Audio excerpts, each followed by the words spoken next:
ఒక గ్రామంలో విమల అనే మహిళ తన కూతురు నైనా ఇంకా తన అత్తతో పాటు కలిసి ఉంటుంది. విమల భర్త ఏదో తెలియని జబ్బు చేసి చనిపోతాడు.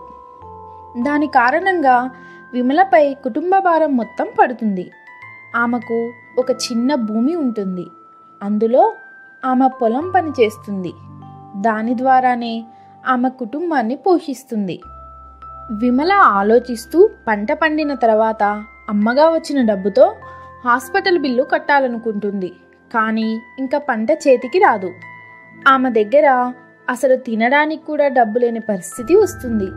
అందుకనే విమల ఇంటింటికి తిరిగి పని కోసం అడుగుతుంది. కానీ ఆమెకి ఎవ్వరూ పని ఇచ్చేవారు కాదు. అప్పుడు ఒక పెద్ద వయసున్న వ్యక్తి విమల దగ్గరికి వచ్చి మాట్లాడుతూ, "ఏం జరిగింది? నువ్వు పని కోసం వెతుకుతున్నావా?" "హా, అవునండి, నేను పని కోసమే వెతుకుతున్నాను. మీ దగ్గర ఏదైనా పనుందా?" "అరే, చూడ్డానికి నువ్వెంతో అందంగా ఉన్నావు. ఈ మధ్యనే మీ భర్త కూడా చనిపోయాడని విన్నాను. పని చేయాల్సిన అవసరం ఏంటి? నన్ను పెళ్లి చేసుకో. నేను నిన్ను సంతోషంగా చూసుకుంటాను." "అసలు మీరేం మాట్లాడుతున్నారు?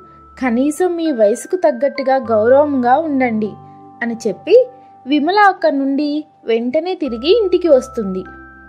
ఇంట్లో బాగా ఏడుస్తుంది. తన తల్లి ఏడవడాన్ని చూసి నైనా ఆమె దగ్గరికి వచ్చి మాట్లాడుతూ, "ఏం జరిగిందమ్మా? నువ్వెందుకని ఏడుస్తున్నావు?" "ఏం లేదు తల్లి, ఏం జరగలేదు" అని విమల తన కూతుర్ని హత్తుకొని గట్టిగా ఏడుస్తుంది. "ఇప్పుడు నేనేం చేయాలి? కనీసం 2 పూటల భోజనం చేయడానికి ఏదైనా చిన్న పని దొరికినా చాలు."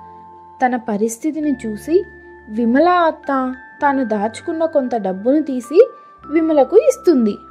"విమల, ఇదిగో, ఈ డబ్బును అత్యవసర సమయంలో పనికొస్తాయని దాచి ఉంచాను.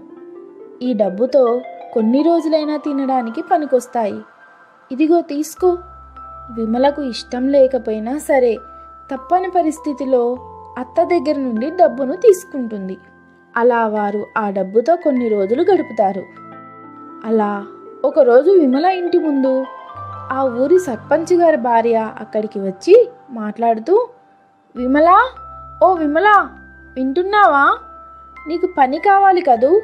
అయితే రా, మా పొలంలో చాలా పని ఉంది. నువ్వు వచ్చి పని చెయ్యి." ఇది విని విమల సంతోషంతో బయటికి వస్తుంది. అలా సర్పంచ్ గారి పొలంలో పని చేయడం మొదలు పెడుతుంది. ఆ పని చెయ్యగా ఆమెకి కొంత డబ్బు వస్తుంది. దాంతో ఆమె తన కుటుంబాన్ని పోషిస్తుంది. కానీ అనుకోకుండా వర్షం మొదలవుతుంది.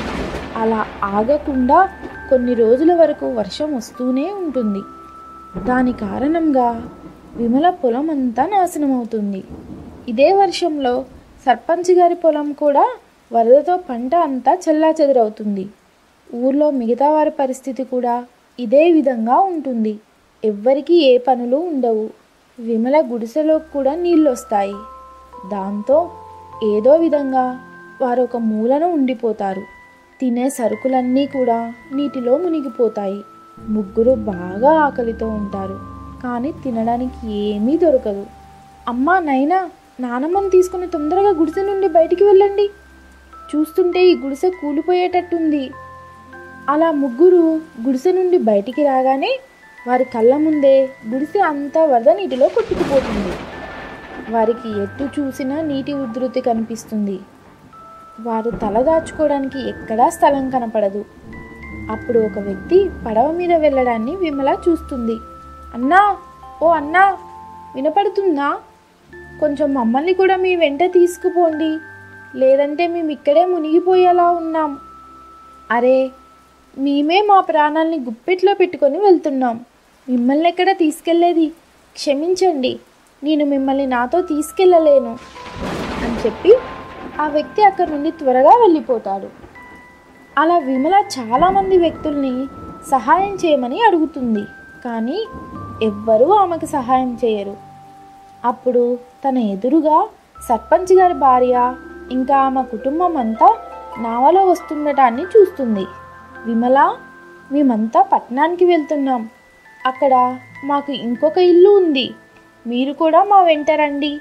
అక్కడికి వచ్చి పని చెయ్యి. నేను మీకు ఉండడానికి ఒక గది కూడా ఇస్తాను, సరేనా? సరే అమ్మగారు, మీరు మాకు చేసిన మేలుకు చాలా చాలా కృతజ్ఞతలు.